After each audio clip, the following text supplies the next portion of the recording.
Hi everyone, so I'm back with another video about my debt snowball and am also answering a few questions that I had on the last video that I posted. I feel like I didn't completely go into depth in the last video about exactly what the moving costs and stuff were. So I wanted to go into that a little bit more in this video, as well as my plan for paying off my debt in 2019 and how to go about that. So first I want to answer some of the questions from the last video. So somebody commented and asked more about specific moving costs and like how we got the truck down here with cars and things like that. So we did rent a Penske truck. I always have heard like horror stories about U-Haul and those trucks breaking down and stuff. So we didn't want to rent a U-Haul truck, so we went and got a Penske truck. It was $549.96 for the truck rental. We spent a full 2 days loading the truck, and then we drove the truck down here, unloaded it, and then returned it later that night. So, or maybe it was the next day that we returned it. Anyway, it was not like just a one-day truck rental. We spent $200 in gas getting down here.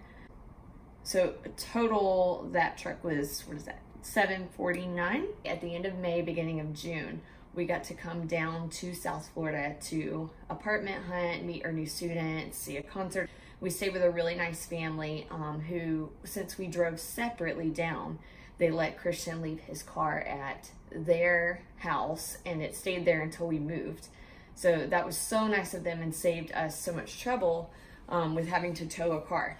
So we left Christian's car here. We drove my car back to Georgia. When we got to Georgia, we, like a week or so later, rented the moving truck, packed it up, and then he drove the moving truck down, I drove my car. In order to help pay for all that, we did sell like a bunch of stuff when we were packing up. So we started packing the house. I want to say it was like 2 weeks we had between the time we came down to visit and the time we moved. So we started packing things up, and we were finding that we had like duplicates of things. Like we had multiple scales, like body weight scales. So we sold one. We had multiple blenders. We really purged ourselves of those things. Anything we could sell, we sold. We just stuck it on the Facebook Marketplace, and we made sure we met people in a reliable, safe location. We did sell some big pieces of furniture too. We had a daybed type thing that we knew wouldn't fit in the new apartment. So we did sell that for a few $100s. So we made a good bit of money and were able to cover a lot of our moving costs with that. I want to say that we had to pay our deposit for our apartment, but the first month of rent was free because of when we signed the contract or something. So our deposit for our apartment was $580. So we had that as well. So that's, with that and the truck and the gas money, that's $1,300, it sounds like, in moving costs. We had to pay the full month's rent at our old place too. So that was like, we already paid our rent, and then it was basically paying a second rent for that month. So we knew we had a lot to make up for. So we really did sell a lot of stuff. We also donated a lot of stuff like clothes and things like that we knew we weren't going to wear. That helped to cover our moving costs. Let's talk about 2019. So far in 2019, I have paid off $1,683. It is only January 27th, so we're not even a full month in. That puts my remaining balance below $7,000. It's actually $6,534 is my remaining balance. So I am so excited to be down below $7,000. So I want to talk about planning for paying off your debt, because it can seem very overwhelming. When I started, I think I was at $22,000. And so it seems like that's something you're never going to pay off. Or, you know, if you have a mortgage payment, it seems like that's something you're never going to pay off. But let's just talk about how to like chunk it up and make sure that you're successful with it. First thing is you set a budget. So I used to do just a monthly budget, but now I do a monthly and a bi-weekly budget because I get paid bi-weekly now. I do my monthly because I've got monthly bills, rent, electricity, internet, all those things.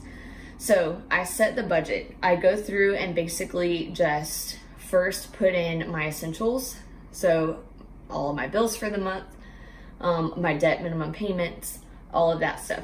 I also set aside anything that I know I will spend, like grocery money, that gets set aside too. And I set aside restaurant money too. So like, we know we're gonna go out to eat, I'm gonna set it aside. If I don't set it aside, then what happens is we go out to eat, then I go over budget, and then it rolls into the next month and I'm like completely off. Basically, it's budgeting every single penny that you make to go to something, because if you don't know where it's going, or if you don't tell it where to go, then it just disappears and you have no clue what you spent all of your paycheck on. In your budget includes your minimum payment. Any extra money, so every extra penny I have goes to extra debt payment after I've set my budget. So I've got like roughly $562 every paycheck that I'm putting towards my debt. So it goes into that extra debt payment category. You will start making payments on this, and you'll start making extra payments that will bring down your minimum payment. So when I first started my debt snowball, my minimum payment was $240 on my student loans, and my minimum payment now is $109. So that extra $131 that is not in my minimum payment anymore has been rolled into my extra debt payment. So even though my minimum has gone down, I'm not paying any less every month. I'm still paying the same amount every month. So that's how your debt snowball works. The fourth thing, and the most important thing, is you want to pay your debts in order from lowest to highest balance. So people will often dispute this and ask questions about this. Well, such and such has a high interest rate. Shouldn't I pay the higher interest rate one first? And I can see where they're coming from. Basically, paying the lowest to highest balance is not necessarily about it just making mathematical sense. It's about building good habits in paying and making yourself feel successful. You're wiping out debt so fast. Like when I started, I had a student loan that was like $800 or something. So I paid that thing off in like a month. So in 1 month, I'm already feeling successful at the process. You're not going to feel so successful if you're working on paying your $4,000 debt down because it's got your highest interest rate, because it's going to take you several months to pay it off. So you have like 4 months of possibly not feeling success and falling off the wagon. Because as people, we don't necessarily want to stay on the wagon when we don't feel successful. It's very important that you are feeling that success. So starting with your lowest balance and working up is going to help you the most, and it's just going to propel you forward more and more.